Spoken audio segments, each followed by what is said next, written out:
4:09 AM naabot mi sa Oslo. Nya nigikan mi og kuan syudad kay kuan alas 2. Unya naabot mi diri og alas 4:09.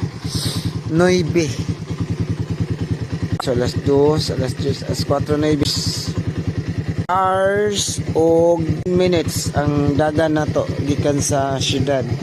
Unya apil na diha ang amo ang standby sa Simala pila ka minutos.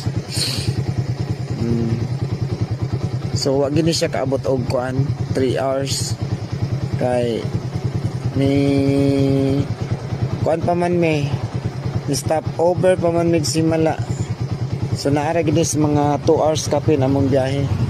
Ibutang na kog 20 minutes to among kuan. 20 minutes to among ang stop over sa Simala. So wala mi kaabot og 3 ka oras. Alright.